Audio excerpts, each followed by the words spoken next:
I'm sitting here today at the World Business Dialogue in Cologne with Riccardo Amoroso, Chief Innovation and Sustainability Officer from ENEL Green Power.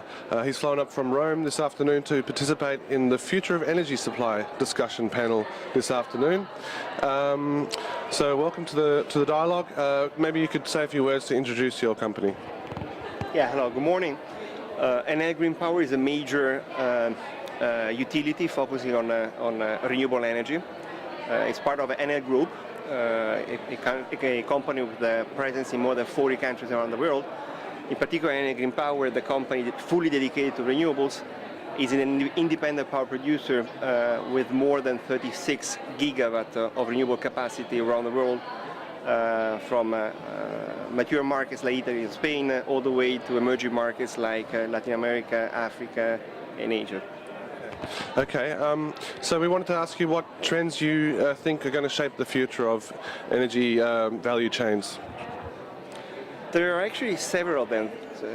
It's quite an interesting moment for the energy industry at the moment. A number of trends are reshaping and challenging paradigms that we were used to and they are not true anymore. The first one is the fact that renewables are becoming mainstream. Now they are the cheapest way of producing electricity vis-à-vis any other technology and source. We are winning global tenders in solar and wind around the world at $30 US dollar per megawatt hour, which is competitive with any other technology. And this is becoming more and more common in the way to add new generation capacity to meet the new ever-growing demand of electricity, particularly in emerging markets. Renewable generation is by itself distributed. It's not just the big power plant and then transmitting electricity to the final customer. It can be produced also on a distributed scale, and in particular solar. This allows a number of things, in particular the customer that can self-produce his electricity. So there is a trend towards having more and more a focus on the customer. Now there is an issue with renewable, which is only one issue, which is intermittency. So you cannot produce when there is no sun, no wind. That has been an issue in the past. There are good news though. The good news being the fact that there are new technologies, in particular storage, which allows to bridge the intermittency issue and produce when there is no sun, no wind. Today storage is expensive, as solar was 5-6 years ago. So what we are seeing is that storage costs are going down and down, driven also by the electric mobility industry. Volumes coming from that direction are huge. And we expect the same story that happened with solar over the last years to happen with storage now, simply with 5-6 years of lagging behind. Another interesting trend which is emerging is the trend of digitalization. Having both solar being distributed and storage being distributed, you suddenly have into the energy grid all these distributed assets that need to interact with the grid, and they can do so with hardware, integrating this asset to the grid, and with software, properly managing it. So more and more the importance of software in managing these assets, and then more generally a trend towards the digitalization. In terms of policies, how do you see that having to change in the future? Like, what sort of energy policies will be appropriate for the future?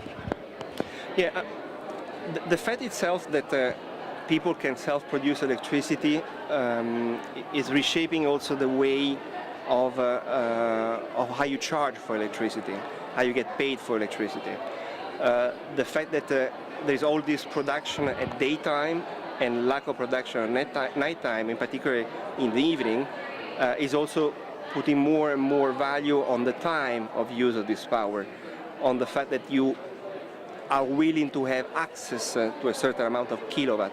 So there is let me say, a more and more change in the industry, in the way the pricing mechanisms are arranged, from the energy component to the power component of the bill. Clearly, this is changing the way the energy market is structured.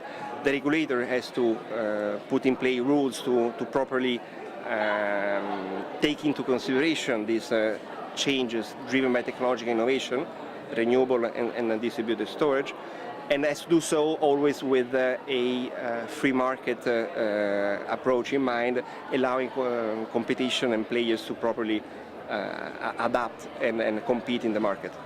So the energy providers will have to adapt in the future to diminishing resources, I guess. So there'll be less resources, so how will they have to adapt?